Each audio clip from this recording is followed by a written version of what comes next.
It was about the spring of 1967.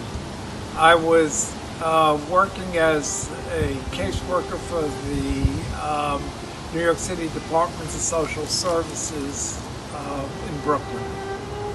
I recall that during May of 1967, there had been some serious skirmishes in the Middle East. Israel had knocked out 5 or 6 Syrian planes. Syria had also sent Palestinian terrorists into Israel in an attempt to cause havoc. And Abdel Gamal Nasser, the president of Egypt, had expelled United Nations workers, or rather troops that were patrolling the Straits of the Bab el-Mandab, the Straits of Tiran.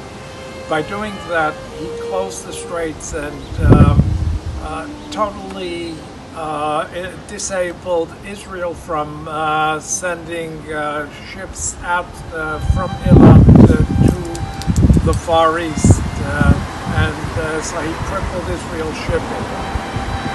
Israel had also found out that he had planned to attack, so on June 5th of 1967, according to the news reports, which we were watching by television and on the radio, Israel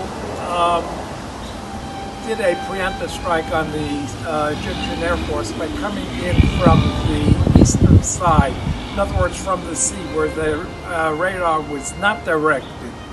So they had found through intelligence that the radar was focused only on the Israeli side, and that there was it was blind to the seaside, to the western side.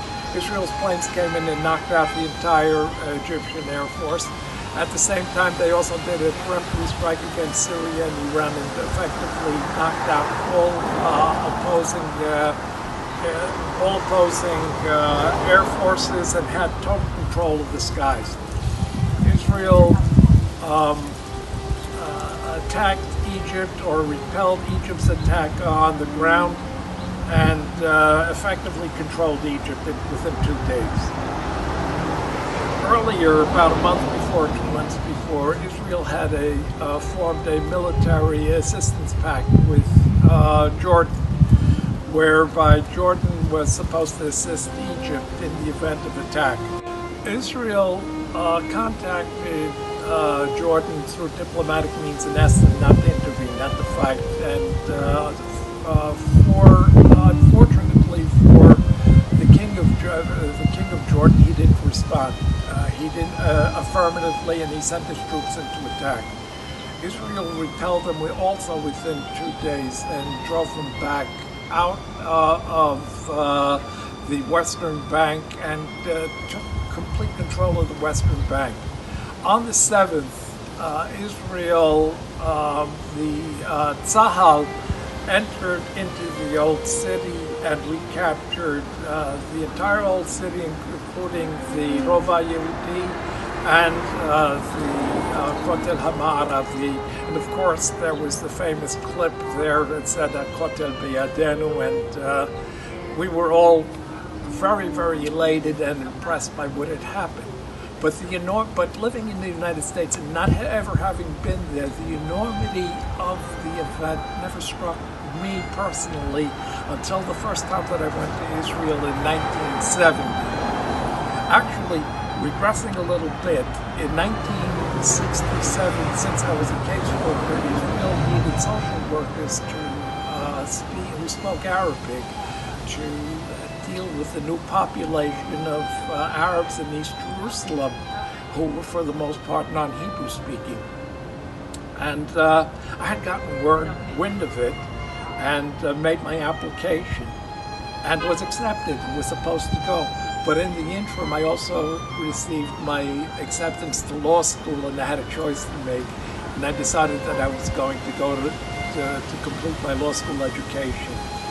I often wonder what would have happened if I would have gone to Israel. But in any event, after having finished law school in 1970 and waiting for the results of the bar exam and being unemployed at that point, a friend of mine and I decided that we were going to go to Israel. And having arrived in Jerusalem and having walked in the Kotel the first time, I remember my reaction vividly that having touched the stones of the Kotel, I felt a charge through me. Seeing the Rova HaYehudi, the old city, at that point, the enormity of what happened in 1967 and what impact it had on all of the Jewish people struck me, and it was an indelible feeling that I remembered till this day. First time having been to Kotel. Of course, I've been there many more times, thank God, and seen how they've opened up that area and how it's flourishing. Matter of fact, just visiting Israel every 3 years is a revelation because the place changes every 3 years. If you haven't been there 3 years, you can go there, you see a different place. And that's my recollection of what took place at that time, and I revel in the fact that we were successful, Baruch Hashem, in retaking the Kotel.